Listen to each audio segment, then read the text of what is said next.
সমস্ত ব্যাপারটাই খুবই হতাশাজনক প্রথম থেকেই। হ্যাঁ, তো কি রাজ্য সরকারের ভূমিকা, কি সিবিআই এর ভূমিকা, সমস্তটাই খুবই হতাশাজনক।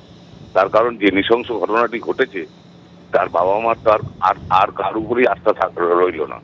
এবং এই যে চার্জশিট দিতে পারলো না, কেন দিতে পারলো না, এই লোকগুলো কখনো অ্যান্সারেবল হয় না। এই জন্য আমাদের দেশে দ্বিতীয় কথা, আমাদের সবার সাধারণ মানুষের মানে কোথাও একটা টাকা পয়সা এদের মধ্যে আবার লেনদেন আছে কিনা, প্রশ্নগুলো তো উঠে আসছেই সাধারণ মানুষের মধ্যে। তা নাহলে এরকম একটা ভয়ঙ্কর ঘটনা, যেখানে কেউ বলছেন 7 দিনের মধ্যে বিচার পাইয়ে দেবো, কেউ বলছেন 1 মাসের মধ্যে হয়ে যাবে। তারপরে একটা কেন্দ্রীয় এজেন্সি, এত বড় একটা অর্গানাইজেশন যার পেছনে কোটি কোটি টাকা খরচ করে কেন্দ্র সরকার, তারা একটা চার্জশিট দিতে পারছেন না। এবং তথ্য প্রমাণ যে লোপাট হয়েছে এটা তো প্রমাণিত, এটা সবার সামনে প্রমাণিত। চার্জশিটে যাই আসুক আর না আসুক, তথ্য প্রমাণ যে লোপাট হয়েছে এটা আমরা সবাই জানি।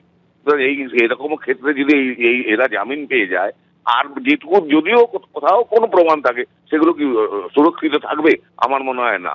সুতরাং এটা খুবই হতাশাজনক একটা ব্যাপার। এবং এই আমরা এখন আর না পারছি সিআইডি কে বিশ্বাস করতে, না পারছি ইডি কে বিশ্বাস করতে, না পারছি সিবিআই কে। সাধারণ মানুষ কোথায় যাবে আমরা জানি না। যারা নেমন্তন্ন করে সিবিআই ডেকে এনেছিল, যেদিনকে সিবিআই হলো সেদিনকে কত পৈশাচিক হইচই, এইবার দেখবো সেই সিবিআই এখনো পর্যন্ত এটা প্রমাণ করতে পারেনি যে মূল ধর্ষণ এবং খুনের ঘটনার সঙ্গে এই সন্দীপ ঘোষ বা অভিজিৎ বাবু তাদের কোনো সম্পর্ক ছিল।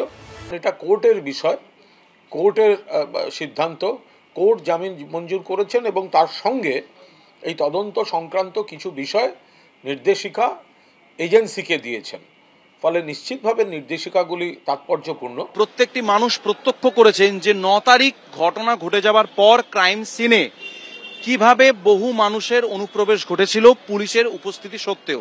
14 তারিখ রাত্রেবেলা আরজিকর মেডিকেল কলেজে যে ভ্যান্ডালিজম হয়ে গিয়েছিল, আমরা জানি যদি মনে করা যায় যে এভিডেন্স ট্যাম্পারিং হয়নি, তাহলে এই ঘটনা কেন ঘটলো? তাহলে সেই জায়গায় দাঁড়িয়ে সিবিআই 90 দিন পরেও তথ্য প্রমাণ লোপাটের ভিত্তিতে, এভিডেন্স ট্যাম্পারিং এর ভিত্তিতে কোনো চার্জশিট দিতে পারলেন না। এটা সিবিআই এর একটা ব্যর্থতা বলে আমরা মনে করি। এই ক্ষোভ এবং এই হতাশার জায়গা থেকে আমরা ওয়েস্ট বেঙ্গল জুনিয়র ডক্টরস ফ্রন্টের তরফ থেকে সমস্ত সুচিন্তাবাদী সাধারণ নাগরিক থেকে শুরু করে ডাক্তার সমাজ থেকে শুরু করে সমস্ত সামাজিক মানুষদেরকে আমরা আমন্ত্রণ জানাচ্ছি।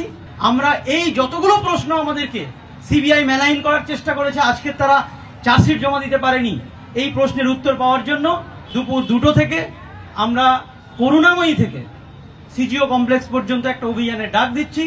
এই যে ব্যর্থতা সিবিআই এর, এই ব্যর্থতার দায় সিবিআই কে নিতে হবে। কেন তারা এভিডেন্স টেম্পারিং ডিপ কনস্পিরেসির জন্য রেপ এন্ড মার্ডার মামলায় তারা কেন সাপ্লিমেন্টারি চার্জশিট দিতে পারলো না 90 দিনের মাথায়?